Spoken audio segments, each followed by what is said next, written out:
Saudamos os irmãos com a graça e a paz do Senhor Jesus. Vamos abrir a palavra de Deus, meus queridos, no Salmo 2.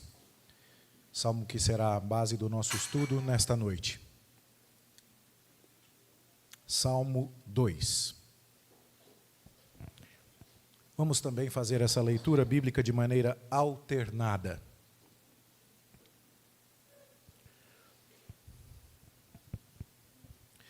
Porque se enfureceram os gentios e os povos porque se enfurecem os gentios e os povos imaginam coisas vãs?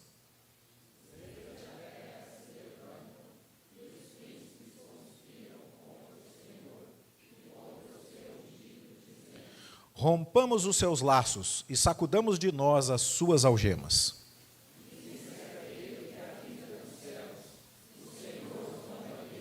Na sua ira, a seu tempo lhes há de falar, e no seu furor os confundirá.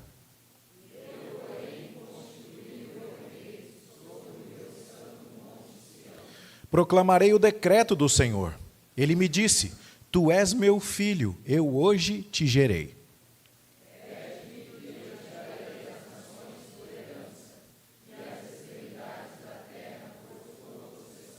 Com vara de ferro as regerás e as despedaçarás como um vaso de oleiro.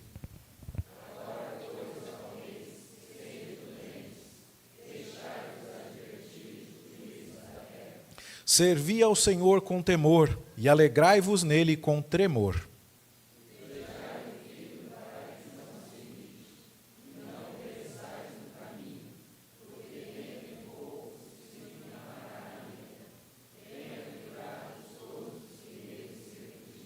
Que o Senhor nos abençoe no estudo da sua palavra nesta noite. Meus irmãos, eu quero fazer uma breve pesquisa com vocês a respeito do nosso conhecimento do Brasil e das autoridades que temos. Eu não quero polemizar aqui, esse tópico tem sido muito sensível, bons amigos têm sido separados ultimamente por questões políticas. Mas eu quero pensar com você aqui o quanto nós conhecemos da vida dos nossos presidentes. E eu queria pensar com você aqui, você sabe que presidente do Brasil disse que não dá para estocar o vento? Você sabe disso, não sabe? Você conhece a história do seu país, esse tanto. Foi a Dilma, né? Para quem ainda não sabia. Bom, você sabe que presidente do Brasil parecia um vampiro? Michel Temer. Se você não conhece isso, pesquise lá que você vai ver várias e várias caricaturas de Michel Temer parecendo um vampiro. Mas você sabe que presidente do Brasil perdeu um dedo? Você também sabe. Bom, essas coisas refletem, nosso conhecimento dessas coisas reflete uma realidade que eu quero considerar com você.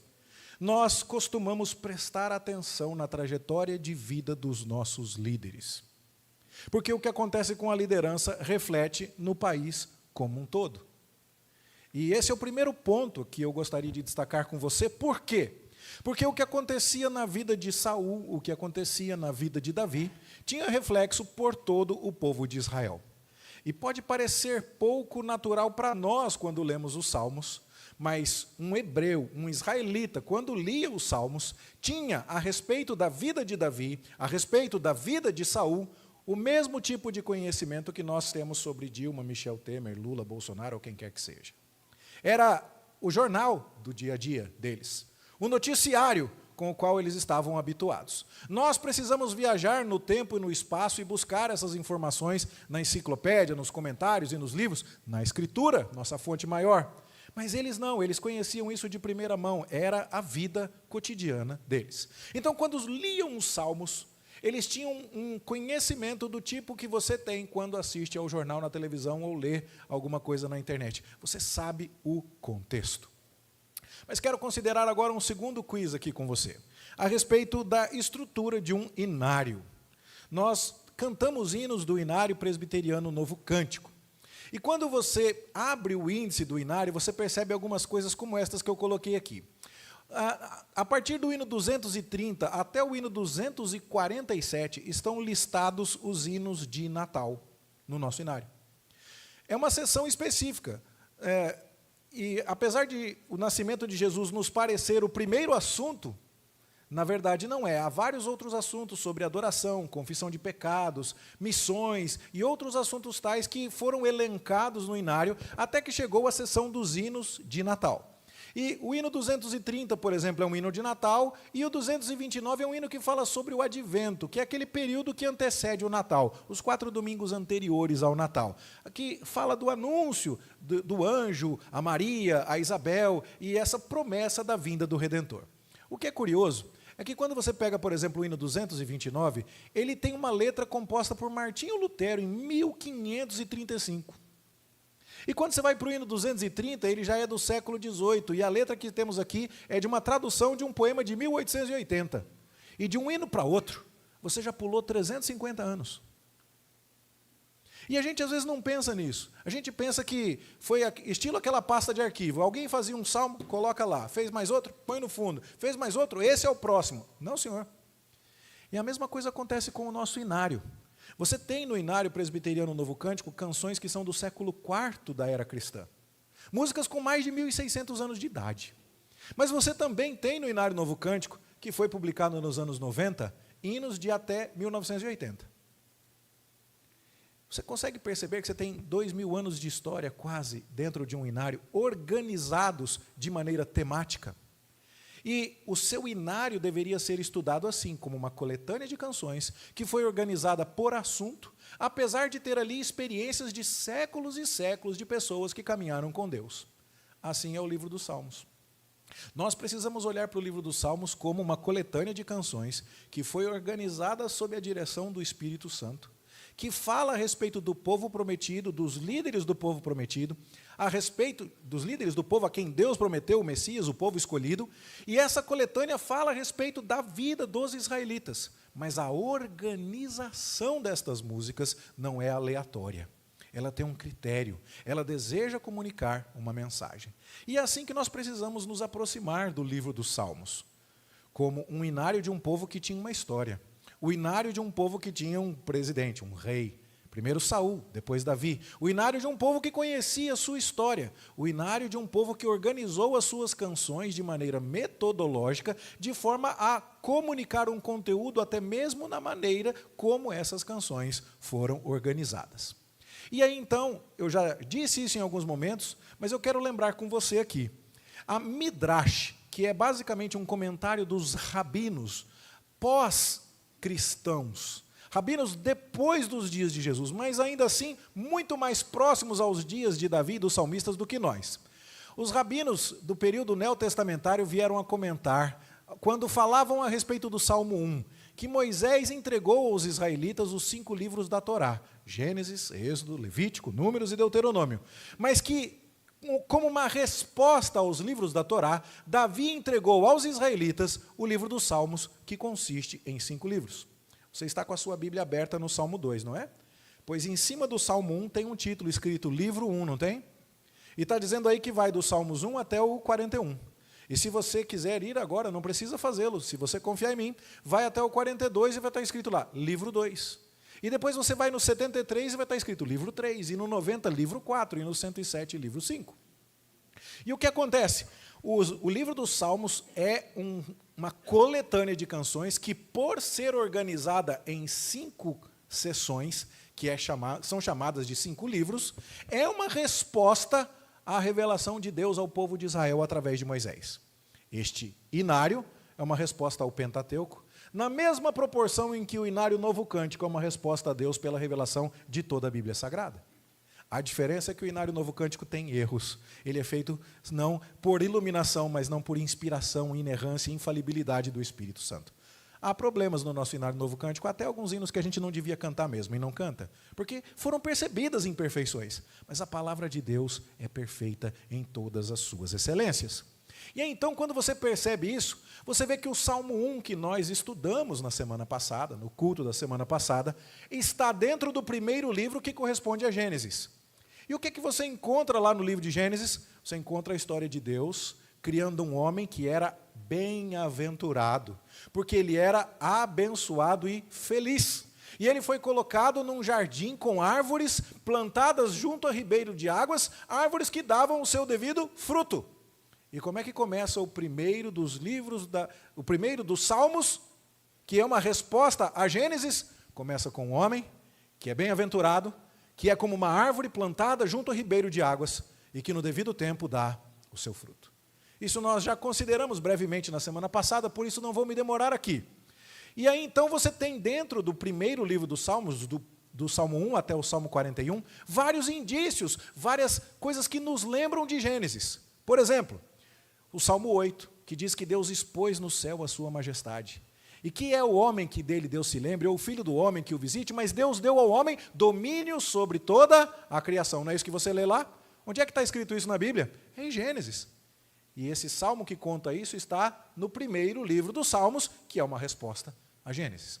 O Salmo 19, os céus proclamam a glória de Deus, e o firmamento anuncia a obra das suas mãos. Fala a respeito da criação, está também dentro do primeiro livro dos Salmos. Ainda é um eco da criação do Senhor. É um eco do livro de Gênesis. Ok? Bom, então, eu queria que você pensasse na estrutura do inário do povo de Israel. Nós não devemos apenas ler o livro dos Salmos como unidades individuais.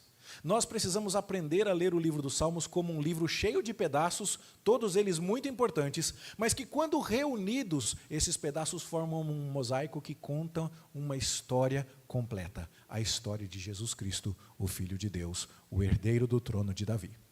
Então, quando você pensar na estrutura do Inário Novo Cântico, ou na maneira como nós organizamos as nossas canções, lembre-se, isso aí não foi invenção nossa. O povo de Israel entendeu a revelação de Deus em sua própria história, respondeu a essa revelação com canções de louvor inspiradas pelo Espírito Santo e organizou essa coletânea de canções neste belíssimo livro dos Salmos que nós estamos estudando. Agora, pense comigo então, né? Já falei sobre isso. Quando você chegar ao final, você sempre encontrará as palavras amém e amém, pontuando essas sessões. O final de cada um dos livros termina assim. Só o último que termina com a expressão de louvor, aleluia, aleluia. E nós ainda teremos ocasião de chegar até o Salmo 150, que Deus nos conserve em vida e saúde e disposição até esse dia, certo? Mas por hora a gente para por aqui. Mas pense agora na história dos seus presidentes. Vamos pensar agora no mavioso salmista de Israel, o ruivo, de olhos bonitos, de boa aparência. Aquele que o pai dele nem chamou para apresentar para o profeta. Deixou lá cuidando das ovelhas. Mas que foi o homem que Deus escolheu para ser o próximo rei. Esse homem, ele teve uma história de rejeição muito grande. Começou com o pai dele, né? Nem o pai dele levava fé nele, porque o pai da gente acredita na gente. Às vezes a gente não está fazendo bem, mas o pai fala, não, vai melhorar. Né? As outras pessoas desistem da gente, mas pai e mãe não desistem fácil, não. E o Jessé desistiu do Davi. Você percebe isso? Bom, e quando você agora lê esse texto com Davi em perspectiva, um rejeitado que foi escolhido por Deus, alguém que era desprezado e que acabou honrado, você vai ler a história de Davi assim. E o que faz Davi, apesar de rejeitado e apesar de receber oposição, prosperar? O fato de que ele amava a Deus e a sua lei. E meditava na Torá de dia e de noite. Então agora eu não estou mais lendo o livro dos Salmos e nem o primeiro Salmo pensando em Gênesis. Eu já posso usar uma outra camada que se aplica sobre este mesmo Salmo maravilhoso, porque ele é inspirado por Deus, ele é multicamadas. E a próxima camada é, eu estou lendo o Salmo 1 e o Salmo 2 não apenas pensando em Gênesis, mas eu estou lendo o Salmo 1 e o Salmo 2 pensando na vida de Davi. E ele é o homem bem-aventurado, a quem Deus escolheu, que medita na lei do Senhor e o rei que vai permanecer para todo sempre, porque ele carrega a promessa de uma dinastia sem fim. E aí então, quando eu olho para o primeiro livro dos Salmos, eu percebo, você pode folhear aí na sua Bíblia se você desejar, o Salmo 1 não tem título, não é verdade? A gente não sabe quem foi que escreveu. O Salmo 2 também não tem. Mas se você prestou atenção na liturgia, você reparou que lá no livro dos Atos dos Apóstolos, no capítulo 4, os discípulos disseram que foi Davi que escreveu. Os discípulos, Pedro e João, tinham ido até o Sinédrio e estavam sendo interrogados porque eles falavam que Jesus era o Messias, o filho de Davi. E aí então o Sinédrio se rebelou com eles. Vocês não podem falar no nome de Jesus. E eles falaram, olha, julguem se é justo. Obedecer a vocês ou obedecer a Deus. Nós não podemos deixar de falar das coisas que vimos ou ouvimos. E a multidão vibrava com o nome de Jesus. E o Sinédrio não teve como castigar Pedro e João naquele momento, mas fizeram muitas ameaças e os despediram.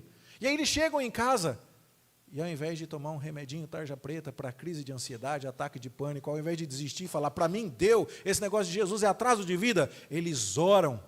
E eles dizem assim, Senhor, olha para as suas ameaças e concede que nós entreguemos a mensagem de Jesus com toda intrepidez. Por quê? Porque se cumpriu aquilo que Davi escreveu. Aí a gente sabe que foi Davi que escreveu. Porque se enfurecem os gentios e os povos imaginam coisas vãs, e eles se levantam contra o seu ungido. Se cumpre na pessoa de Jesus, e os apóstolos nos mostram que foi profecia de Davi, o que estamos lendo agora no Salmo 2. E como nós já tentamos mostrar a você, o Salmo 1 e o Salmo 2 são parte de um único e mesmo conteúdo. E daqui a pouco eu vou falar mais sobre isso. Razão pela qual muitos eruditos consideram que o Salmo 1 é de autoria de Davi também. Porque o Salmo 1 começa com a palavra bem-aventurado e o Salmo 2 termina com a expressão bem-aventurados. E há muitas outras semelhanças aqui que nos mostram que esses salmos foram feitos para caminhar juntos como uma abertura do livro dos Salmos. E se for assim, Salmo 1 é de Davi, Salmo 2 é de Davi. Dali para frente está escrito, olha para o 3, é de Davi, olha para o 4, é de Davi. Pode ir olhando até o 7, até o 8, é de Davi.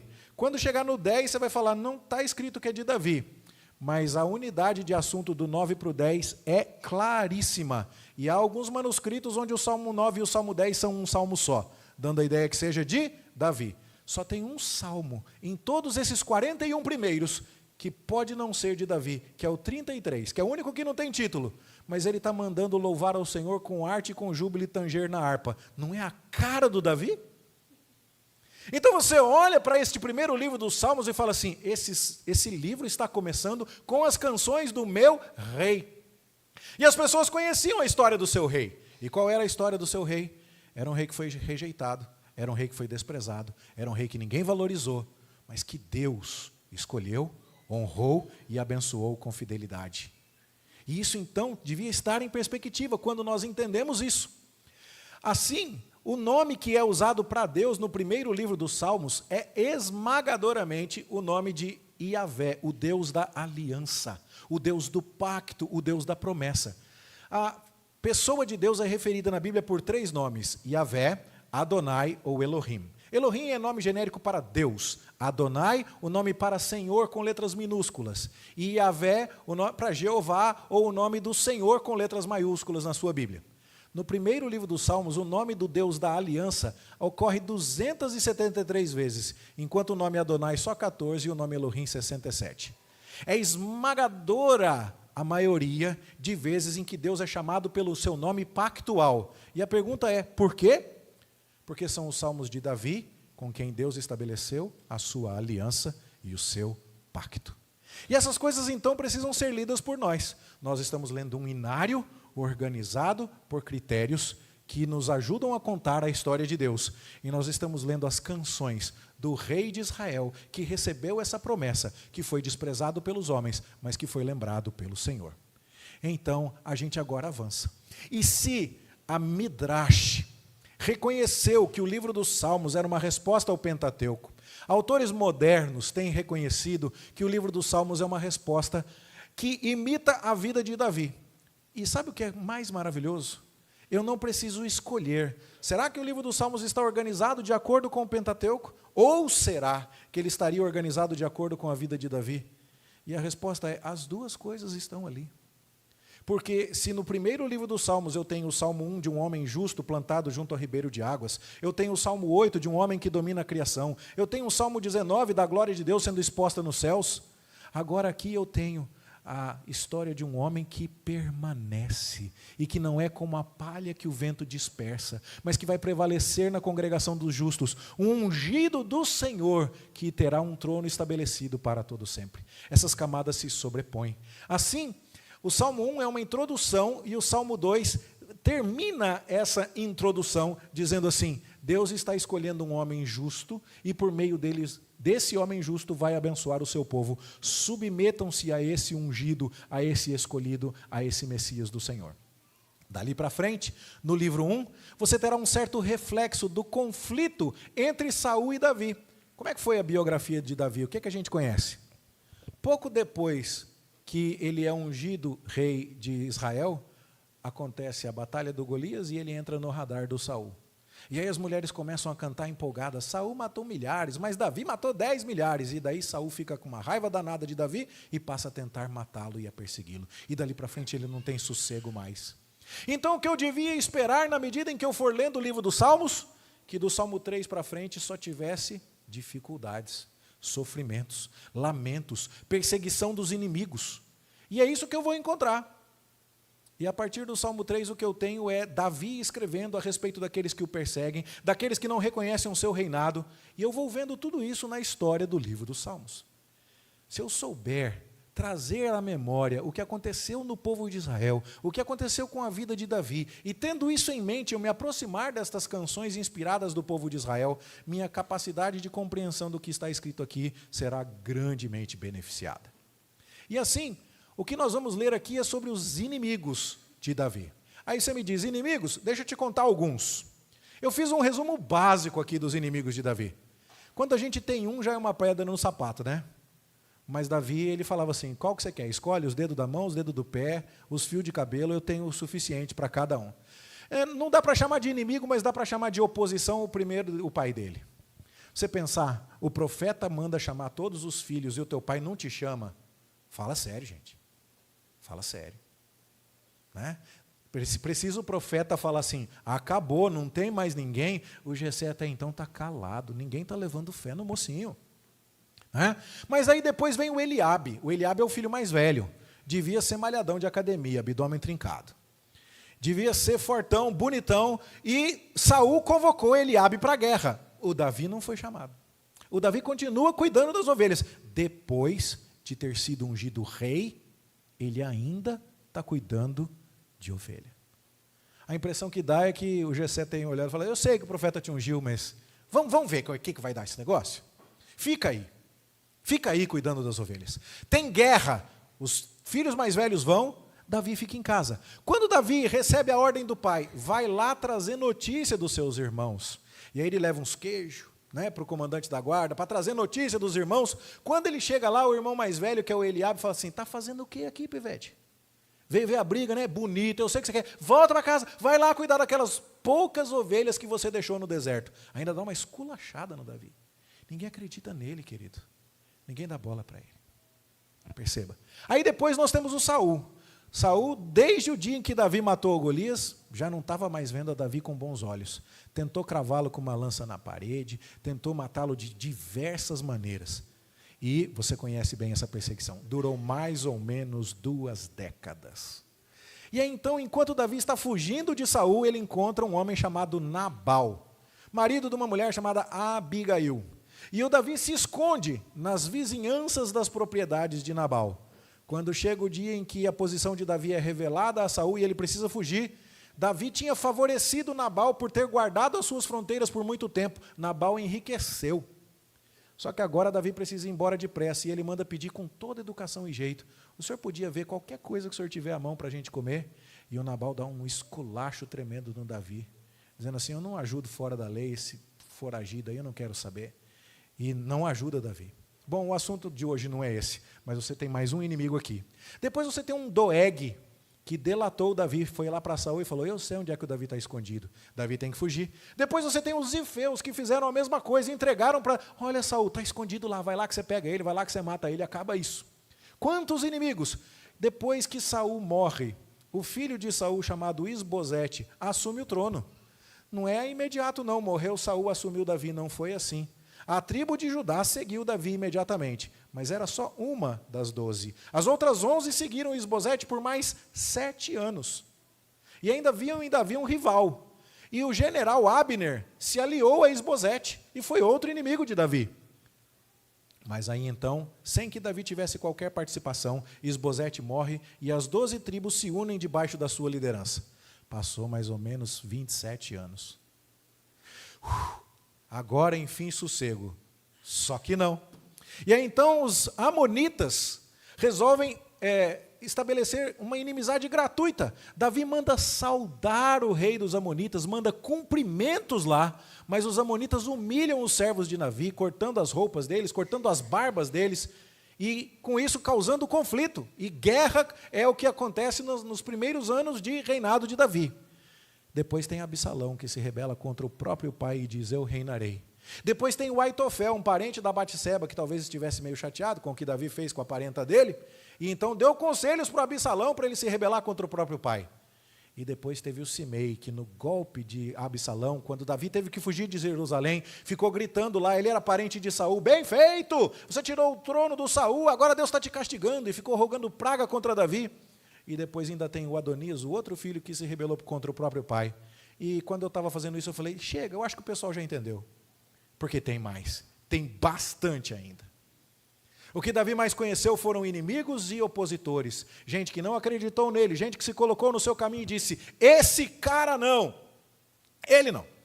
E então o que nós temos aqui é uma lista de inimigos que Davi conhecia muito bem. Não é por acaso que quando você for ler comigo o Salmo 3, a partir da semana que vem, sabe o que você vai encontrar? O Salmo 1, um homem justo que permanece, que é Davi, contrastando com o ímpio que não prevaleceu, que foi Saul. O Salmo 2 vai falar que a oposição das pessoas ao ungido do Senhor, ao escolhido do Senhor, que é Davi, não vai prosperar, porque esse ungido vai desembocar no próprio Filho de Deus, que é Jesus Cristo. Mas do Salmo 3 para frente, você vai encontrar perseguição, gemido, tristeza, perseguição, inimigos, adversários, sofrimento, angústia, ímpios e tudo mais. Por quê? Porque é a história do Davi. Só que ela não está contada como em Samuel, numa narrativa, ela está contada em poesias que foram colecionadas a partir dos momentos de vida que Davi experimentou. Se você lê Samuel e entende aquela história, e depois vem para ler Salmo, você fala: eu estou lendo a mesma coisa, eu estou lendo a mesma história, só que apresentada por uma outra forma literária. Aqui é poesia, lá é narrativa. Então, quando a gente entende isso, a gente se aproxima do Salmo 2 com muito maior propriedade. E aí, então, para chegar no Salmo 2, só me falta lembrar com você o que a gente aprendeu na semana passada sobre o Salmo 1. Um salmo que tem essas várias camadas e que também deve ser lido assim. E nós lemos na semana passada as 3 maiores camadas, se assim podemos chamar, do Salmo 1. A primeira é uma camada de sabedoria. Salmos que falam para você verdades gerais, que quando você as aplica, você tende a possuir uma vida mais tranquila, mais sábia, mais honesta, mais próspera. Então, o Salmo 1 vai falar que o homem que confia em Deus, ele é feliz, é bem-aventurado. O homem que entende que a lei do Senhor, que os seus mandamentos são uma bênção, ele vai melhor na vida.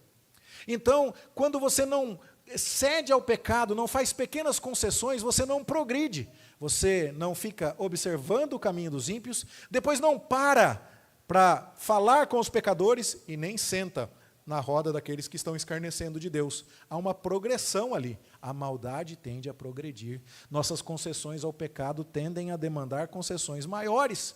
O Salmo 1 está falando disso na sua primeira camada. Mas quando você tem prazer na lei de Deus, você prospera. Você é como uma árvore que frutifica. E isso contrasta a sua vida com a daquelas pessoas que não temem a Deus. O justo permanece, o ímpio perece. Essa é a lição de sabedoria do Salmo 1. Mas quem era do povo de Israel? Quem conhecia a história dos israelitas? Quem conhecia o Pentateuco, Gênesis, Êxodo, Levítico, Números, Deuteronômio? Quem conhecia a história de Josué, as promessas feitas a Abraão, iria ler este salmo enxergando mais camadas aí. E então, quando o salmo falasse de um homem feliz e abençoado e bem-aventurado, perto de uma árvore junto a águas, eles iam lembrar de Adão. Eles iam ler esse salmo pensando em Adão. Quando fala sobre seguir o conselho de ímpios e progredir na impiedade, eles iam se lembrar que Adão seguiu o conselho da serpente. E ele viu que a árvore era boa, aí ele tomou para si e depois ele comeu. E a mulher fez isso e deu para o seu esposo. Então houve uma progressão na maldade oposta, né? No mesmo sentido que há a progressão da maldade no Salmo 1. Dali em diante, quando o pecado é inoculado na raça humana, há 2 linhagens. Uma linhagem que carrega a promessa da redenção, os descendentes abençoados da mulher, e uma linhagem que carrega a condenação, a linhagem dos descendentes da serpente. Os descendentes de Abel, que não teve descendente, mas depois os descendentes de Sete e os descendentes de Caim. São as genealogias de Gênesis capítulo 4 e Gênesis capítulo 5. Os ímpios e os justos. Então agora quem está lendo o Salmo 1 com esse conhecimento está enxergando todas essas coisas. Uma árvore que vai dar muito fruto, a pessoa se lembraria de Abraão, em quem seriam benditas todas as famílias da terra. Um rei que deveria ler a palavra de Deus e meditar nela dia e noite. O povo ia se lembrar da ordem de Deus para os reis em Deuteronômio 17, ou se lembraria da ordem de Deus a Josué no capítulo 1. Medita nesta lei de dia e de noite para que você seja bem-sucedido por onde quer que você andar. Então as pessoas leriam o Salmo 1 pensando a respeito disso. E elas iam se lembrar que se o ímpio é levado como a palha, e se o justo permanece como árvore plantada, Saul foi levado embora. Isbosete governou 7 anos e a dinastia de Saul acabou, mas a dinastia de Davi permaneceu para todo sempre. Eles entenderiam isso. E aí, então, uma terceira e última camada do Salmo seria a camada da tipologia, das coisas que estavam prefiguradas ali que nos levariam a Cristo. Nós já vimos que os Salmos falam de Cristo, que o próprio Senhor Jesus disse isso aos seus discípulos em Lucas 24, e que nem Adão, nem Abraão, nem Josué, nem Davi, nenhum deles chega perto desse padrão de justiça, de andar na lei do Senhor com essa perfeição, para que pudesse ser, por seus próprios méritos, chamado de bem-aventurado. Tem que ser alguém melhor do que eles. E aí, então nós aprendemos que o bem-aventurado é Cristo. Foi Cristo que venceu o inimigo e prosperou usando a espada da palavra. Na tentação no deserto, Jesus respondeu a Satanás dizendo: está escrito. Aquele que medita na palavra do Senhor vence e triunfa porque ama a lei do Senhor.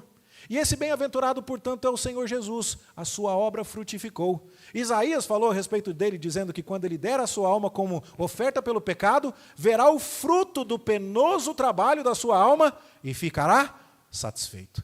Jesus frutificou. Nós somos cristãos, queridos, nós somos o fruto do trabalho fiel do Senhor Jesus, o Messias, o bem-aventurado. Este é o Salmo 1 em suas camadas. E agora nós podemos nos aproximar do Salmo de número 2, entendendo que ele é o complemento literário do Salmo 1. E como eu disse semana passada, há algumas menções no livro dos Atos dos Apóstolos ao Salmo 2, que em alguns manuscritos antigos falam do Salmo 2 como sendo o primeiro salmo. O que nos dá uma ideia que pode ter acontecido em tempos muito distantes, uma época em que o livro dos Salmos ainda estava sendo compilado sob a direção do Espírito Santo para chegar à sua forma final. Não havia 1 e 2, era uma coisa só na cabeça de quem estava lendo. E aí então, o que nós vemos aqui? Que o Salmo 1 começa com a expressão bem-aventurado, mas o Salmo 2 termina com a expressão bem-aventurados aqueles que se refugiam no ungido do Senhor, no escolhido de Deus, dando, portanto, a ideia de que é Cristo o homem feliz, justo, piedoso, obediente, que permanece, e que nós seremos bem-aventurados quando nos curvarmos diante de Cristo, quando nos submetermos à sua liderança, reconhecermos a sua soberania, então nós também seremos felizes como Cristo é. Se o Salmo 1 fala que o homem feliz medita na lei do Senhor de dia e de noite, o Salmo número 2 diz que, no seu primeiro versículo, os povos imaginam coisas vãs. Mas a palavra hebraica para imaginar e esta palavra aqui para meditar são exatamente a mesma palavra no original. Isso nos escapa, a gente não percebe a semelhança. Mas o que Cristo está fazendo? Ele está pensando em agradar a Deus. E o que os ímpios estão fazendo? Estão pensando em combater Cristo. É isso que o texto está dizendo. E aí então o homem bem-aventurado se abriga em Cristo e o ímpio quer rejeitar a Cristo, da mesma maneira como muitos tentaram rejeitar Davi, o ungido do Senhor.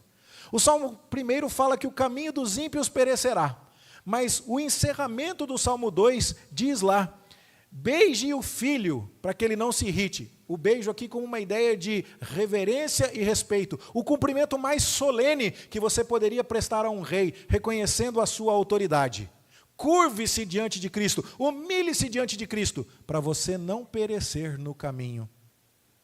Você não viu um caminho de quem perece no Salmo 1? Quem é que perece? O ímpio. Quem é o ímpio? É quem não reconhece Cristo como o Messias, como o ungido, como o herdeiro do trono de Davi. E assim, você vê no Salmo 1, Um homem que não se assenta na roda daquele que escarnece de Deus. Você sabe bem o conceito de escarnecer? Na linguagem jovem é zoar, zombar. É aquele que diz, ai que burro, como é tonto, que perda de tempo, que absurdo fazer um negócio desse. E as pessoas então tornam a prática da justiça em motivo de chacota, de zoeira. E então, o que é curioso é que eles se sentam numa roda para escarnecer, para rir de quem está fazendo a justiça. Mas sabe o que acontece no Salmo 2? O versículo 4 diz que ri-se aquele que habita nos céus. E a tradução literal para o habita é assenta nos céus. Jesus não se assenta na roda de escarnecedores, ele senta no céu. Os escarnecedores tentam rir do ungido de Deus, mas é o ungido de Deus que está rindo deles. Isso aqui é um contraste claro no idioma original, para dizer para você uma coisa importante. Nós estamos lendo aqui o inário de um povo que conhecia de onde viria o seu rei ungido. Nós estamos lendo duas canções que foram escritas ou ao mesmo tempo, ou certamente em conexão, para dizer algumas coisas para nós. Viva com sabedoria. Quer saber qual é o caminho da felicidade? O caminho da felicidade é depender de um ungido do Senhor, que é bem-aventurado. É se submeter a Ele, à sua liderança e à sua autoridade. Se você fizer isso, você vai ser feliz. O caminho da felicidade é Jesus Cristo, meus irmãos. O Filho de Deus, o Filho de Davi. Então, meus queridos, nós olhamos para essas coisas e começamos a perceber quantos paralelos existem entre Davi e Jesus. E agora então eu quero fazer apenas uma lista, mais uma vez, superficial. Ela podia ser muito mais extensa, mas eu creio que com esses pontos nós já perceberemos como Deus fez aparecer na vida de Davi aspectos da vida de Jesus. É como aquele pai que tem muitos filhos, e um puxou o nariz do pai, o outro puxou a orelha do pai, o outro puxou o temperamento do pai, o outro puxou a habilidade do pai com ferramenta. Cada um pegou um traço. Deus fez isso. Ele colocou em Adão uma parcela de Cristo, ele colocou em Abraão outra parcela, colocou em Josué outra parcela, colocou em Davi outra parcela, e quando você junta tudo, você percebe, todos eles têm algo de Cristo, porque Deus estava contando o tempo inteiro a história única de Jesus Cristo em todas as páginas da nossa Bíblia. Então, veja comigo aqui, Davi teve o seu reino confirmado por um profeta. Falou assim, esse aqui é quem Deus escolheu. E Jesus? Eis o Cordeiro de Deus que tira o pecado do mundo. Foi confirmado por João Batista. O Espírito do Senhor desceu sobre Davi. Nós lemos isso. Quando Davi foi escolhido, daquele dia em diante, o Espírito do Senhor se apossou de Davi. E o que aconteceu no batismo de Jesus? O Espírito Santo veio sobre ele na forma de uma pomba. Depois, Davi realiza prodígios, mata Golias e obtém vitórias militares extraordinárias. O Senhor Jesus realiza prodígios, ele expulsa demônios, ele cura, ele faz milagres que ninguém jamais havia feito, como curar cegos de nascença e outras coisas que ninguém conseguia fazer. Depois você vê que Davi é invejado por um rei que tem medo de perder o seu lugar. Pois foi exatamente a mesma coisa que aconteceu com Cristo, porque Herodes queria matar Jesus, assim que ele nasceu. Depois você também vê que Davi foge para salvar a sua vida, vai se esconder entre os filisteus, vai se esconder na caverna. Nós leremos salmos onde Davi está na caverna escrevendo e pedindo a Deus por alívio. Pois é exatamente a mesma coisa que acontece com Cristo, quando Maria e José fogem para o Egito para que a vida de Jesus seja salva. Você vê que Davi intercede em favor do seu povo. Quando a ira de Deus está para se derramar sobre o seu povo, sobre o povo de Israel, e Davi intercede, Jesus faz a mesma coisa. E por fim, Davi termina exaltado pelo Senhor. Davi termina com uma promessa de que a sua dinastia durará para todo sempre. E ele, Jesus Cristo, que foi humilhado, que sofreu uma morte indigna, que obedeceu ao Pai ao ponto da maior humilhação, recebeu um nome que está acima de todo nome e é digno da maior de todas as glórias.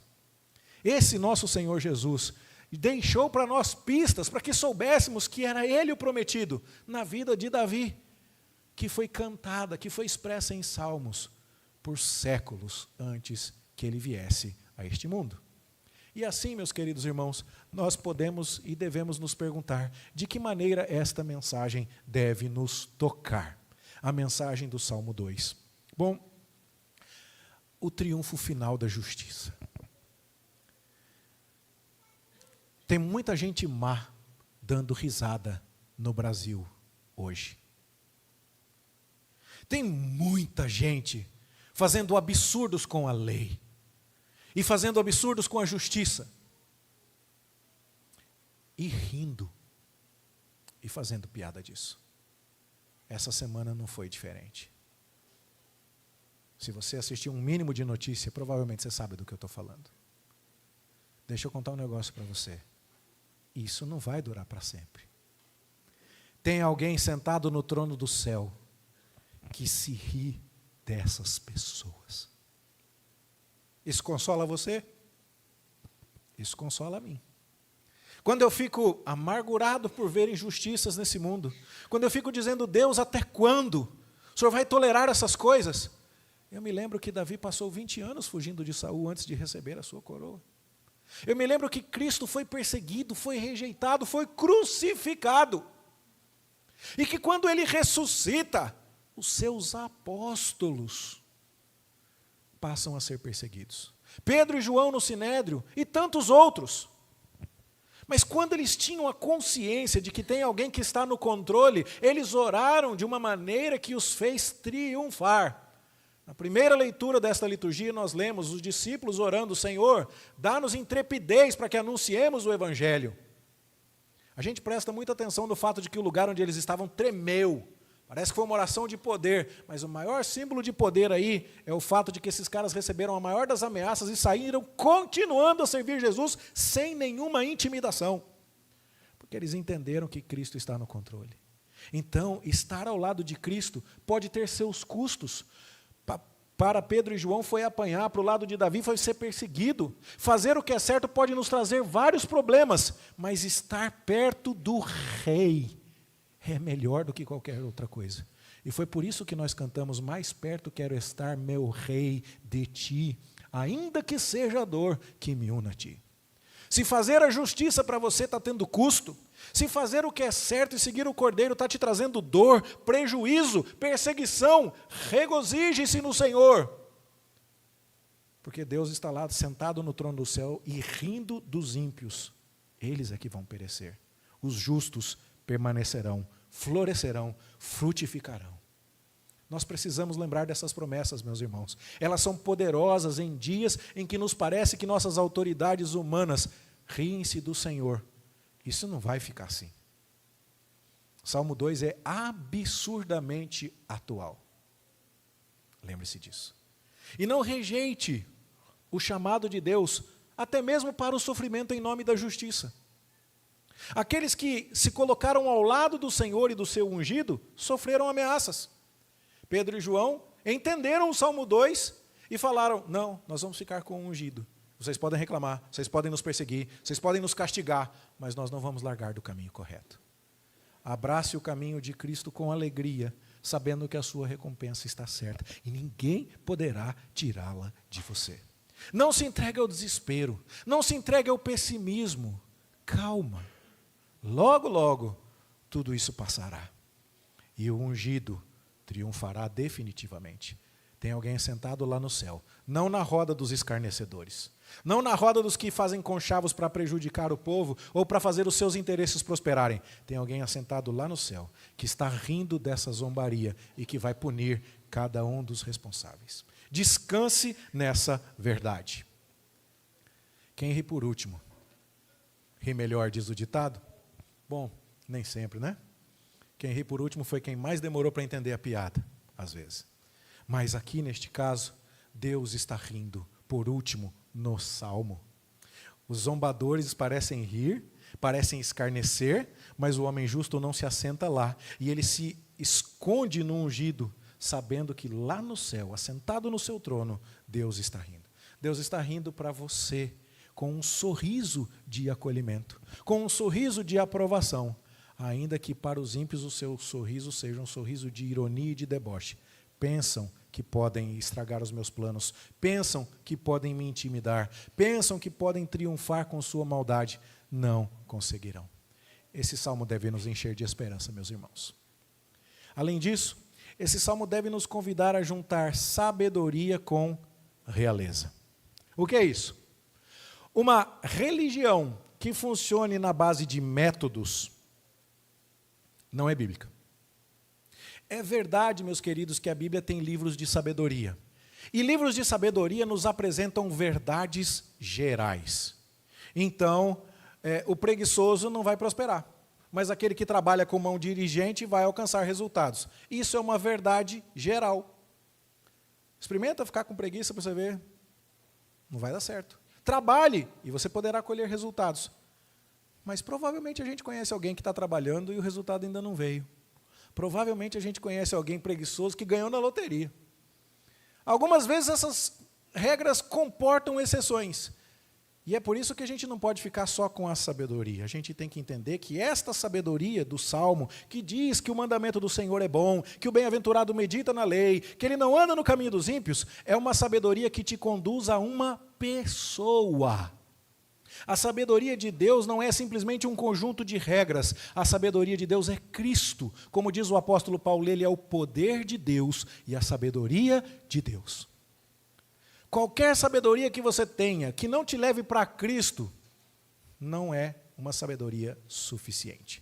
Você pode conhecer muitos coaches, muitas técnicas, muito isso, muito aquilo, muita terapia, muitos programas de autoajuda. Se essas coisas não te levam a Cristo, elas não são nada. O Salmo junta a sabedoria do Salmo 1 com a realeza de Cristo no Salmo 2 e diz assim: o homem sábio verdadeiramente, feliz verdadeiramente é o cristão. O cristão é feliz, o cristão é sábio. Aquele que diz, Jesus Cristo é o Senhor e eu me submeto a Ele, esse é verdadeiramente sábio, esse é verdadeiramente feliz. Beijai o filho. Eu não sei se há alguém nesta noite que me ouve que tem mantido com Jesus um relacionamento de, eu gosto dele, ele é gente boa, tem uns bons ensinamentos. Não, olha, eu já andei vendo muita religião aí, já fui aqui, já fui ali, Jesus parece ser a melhor delas até agora. Não é disso que a Bíblia está falando. Não é esse Jesus que nós estamos pregando, não é esse o Cristo verdadeiro, esse é um Cristo que você pode ter criado na sua cabeça.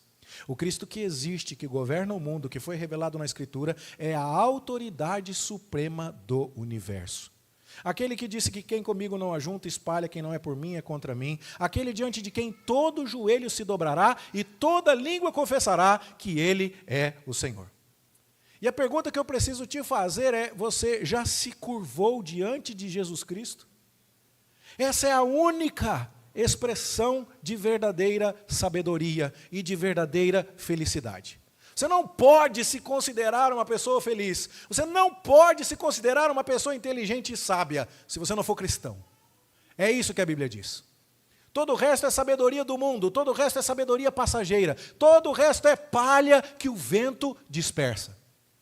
Mas a sabedoria permanente e eterna é Cristo Jesus, o Filho de Davi. Você já entregou a sua vida a Jesus? Você já se curvou diante de Jesus para reconhecê-lo como Rei dos Reis e Senhor dos Senhores? Nós vamos adorá-lo daqui a pouco, expressando o fato de que para nós, Cristo é o Cordeiro vencedor, o Supremo Rei de toda a terra.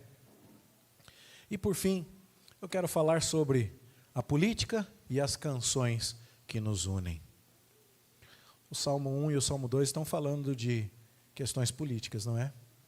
Falando sobre o rei, qual é o rei que salva? Mas parece que alguns brasileiros acham que o rei que salva é o presidente da República. Alguns acham que é esse, outros acham que é o anterior. E estão todos errados. Todos estão errados. Não é Lula, não é Bolsonaro, não é o Flávio, não é o Tarcísio. Como é que chama o prefeito de São José dos Campos, que eu ainda não decorei? Que é um prefeito bom, né? Não é esse aí também. Não é nenhum deles. É Cristo. Mas sabe de uma coisa? Algumas pessoas se ligam tanto a políticos que brigam com os súditos do ungido por causa de política. Meus irmãos, isso é um absurdo. O que tem que nos unir é Cristo Jesus. E deixa eu contar para você, ele já ganhou as eleições. O Pai o nomeou como comandante supremo do universo e não tem como depor. Não tem impeachment para Cristo, não dá para tirar ele do cargo. Você devia ficar feliz com isso. E não devia entrar em desespero ou em alegria com qualquer outra coisa. São alegrias passageiras e confianças em autoridades transitórias, frágeis e pecadoras. Que coisa triste é ver que aqueles que se abrigam nas asas do ungido têm discutido e têm rompido laços de comunhão por causa de politicagem. Se a gente começasse a cantar que Cristo é ungido e que feliz é quem está com Ele, se a gente começasse a entender que é nele que somos feitos bem-aventurados, nós estaríamos mais unidos. Se alguém começar a puxar encrenca com você por causa disso, repreende, irmão, e diz assim, ó, eu sou do time de Jesus. O rei que me traz esperança é Cristo. Nenhum outro resolve. Eu posso até ter a minha opinião política, eu vou ter que votar. Esse ano é ano de eleição, eu tenho que pesquisar a agenda de candidato e tudo mais, mas eu faço isso entendendo que eu estou trabalhando e votando por coisas nas quais eu devo ser responsáveis, mas que não são eternas, não se comparam à glória do Filho de Deus. Não posso permitir que isso me coloque numa posição de desavença com alguém que foi salvo pelo mesmo Cordeiro. E se você também o foi, nós precisamos aprender a caminhar juntos. Eu não estou dizendo com isso que todas as opiniões políticas são certas, que todas as agendas partidárias são igualmente válidas. Eu não estou dizendo com isso que você não deveria verificar muito bem quem você vota. O meu ponto aqui não é esse. Mas o meu ponto é Cristo. Não é Lula, não é Bolsonaro, não é ninguém mais. Não é nenhum ser humano qualquer. É o ungido do Senhor que deve ser dono de nossa adoração. Então, meus queridos, que a leitura do livro dos Salmos nos prepare para isso. Semana que vem, você já sabe, né? Salmo 3. E o que é que você vai pensar a respeito disso? Você vai pensar nas perseguições. Você vai começar a ler o livro dos Salmos, assim eu espero, e vai começar a ver os perrengues aqui da vida de Davi. Vai ler no Salmo 3 para frente. E sabe o que você vai descobrir? Você vai descobrir que não foi diferente com Davi, não foi diferente com Cristo, e não vai ser diferente com você. Eu acho que nesse auditório, nesta noite, revelamento, tem alguém que está sofrendo. Será? Eu preciso de Espírito Santo para isso, ou uma pequena chance de estatística matemática já confirma isso? Será? Você acha que tem alguém aqui hoje que está sofrendo? Eu acho. Eu acho que tem muita gente que pode estar sofrendo aqui hoje. E eu queria que essas pessoas estivessem lendo este salmo com essa mesma perspectiva. Você consegue imaginar o Davi, todo lanhado de guerra, depois de 27 anos para conseguir ser rei, e ele escreve esse salmo dizendo assim, eu agora sou rei e ainda estão me perseguindo. Deus me escolheu e me ungiu, e o povo ainda nem assim. Deus, quando é que eu vou ter sossego? Aí o Davi se toca, ele fala assim, eu vou ter sossego em Cristo, porque quando eu me refugio nele é que eu sou bem-aventurado. O cara era rei e não tinha paz. Você acha que você e eu, nesta vida, teremos todo sossego? Não. E por que não?